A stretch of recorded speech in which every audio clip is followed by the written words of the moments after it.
Brace yourself because I'm about to show you a lease calculation that is truly hideous. Dave Ramsey has never been more correct than in the year 2022 when it comes to leasing. His famous phrase, leasing is fleecing, is 100% true right now. Usually it's very, very true on luxury high-end vehicles, but right now it's 100% accurate on a Toyota RAV4. The math that I'm about to show you will absolutely change your mind if you're considering leasing a vehicle in 2022. And if you can, if it's at all possible, try and purchase whatever vehicle that you're looking at. What is happening, guys? Ari here from negotiationguides.com. And by clicking here or the link in the description below, you'll be able to connect with dealerships in your local area so that you can land the very best deal on your next brand new or used car. If you're new here, please consider subscribing because this whole channel is going to teach you everything you're going to need to know so that you can negotiate your best possible deal. You guys, let's get down to business. All right, so follow me along on this lease versus purchase scenario comparison that I'm about to make. What I'm using right now is a typical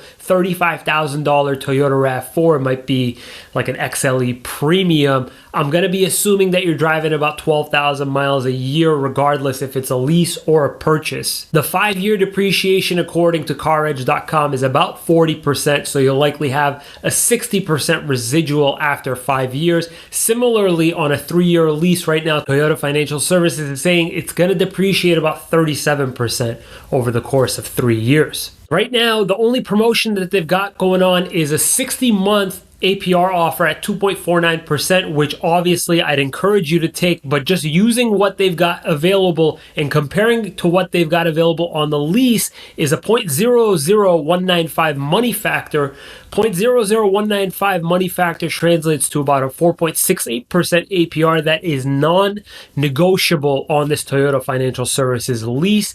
And let's just say you took the 2.49% APR and you didn't pay cash. So we're going to be assuming that you're financing or leasing. If you're paying in cash, then it's absolutely no comparison because you're likely to pay about $2,000 in interest on the finance scenario. However, let's break it down. Say we've got our $35,000 Toyota RAV4 that we're going to finance at 60 months and put nothing down except for the taxes and fees that's required by your dealership, similar with the lease. So you're just putting down just your taxes and fees for the lease. So just apples to apples here. Financing $35K at 60 months for 2.49% would land us at a payment of $621 a month. Again, that's assuming you're putting your taxes and fees up front, no down payment. The total interest you will have paid on that loan is $2,260. So in essence, your total cost is $37,260 plus your taxes and fees that you paid when you signed. Now, according to CarEdge.com, if our depreciation was about 40%, so we still held about 60% in that vehicle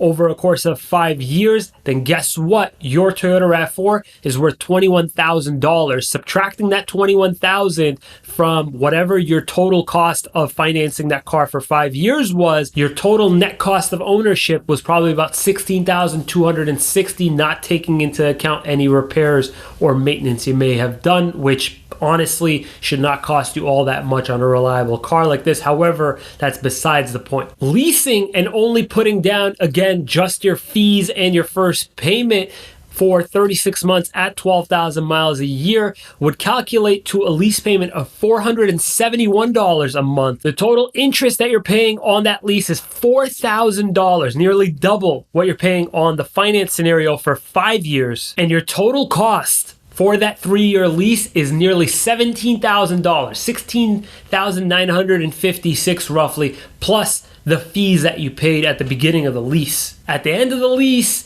you got nothing. So in essence, you paid $17,000 plus fees for a vehicle that you no longer have because you got to turn it back in or buy, obviously, but it cost you $17K plus fees.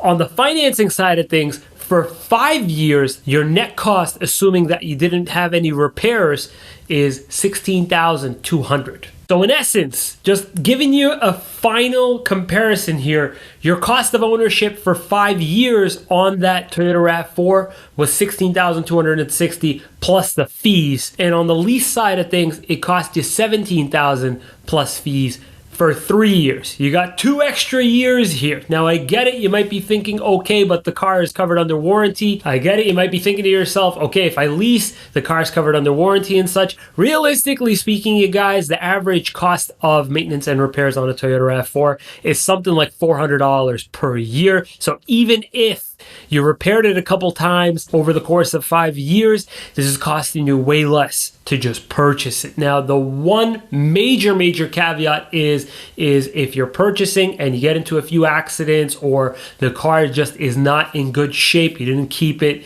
in really good shape, you could see a resale value far less than $21,000. Obviously, major accidents aside, it really is in your control to try and keep the resale value pretty high. And by the way, when you turn in your lease, it's not like if you really beat up the car, they're not going to charge you for beating up. They still charge you wear and tear, and they're still charging you for a disposition fee. I keep on forgetting there's also all these additional fees that you're liable for on the lease as well. Terrible idea to lease out a car right now. Dave Ramsey, in 2022, you are definitely correct. Use negotiationguides.com by clicking here or the link in the description below so that you can shop around all your local dealers and compare pricing on new and used vehicles. And if you found this information useful, please consider subscribing. Thank you so much for watching, guys. We'll see you next time.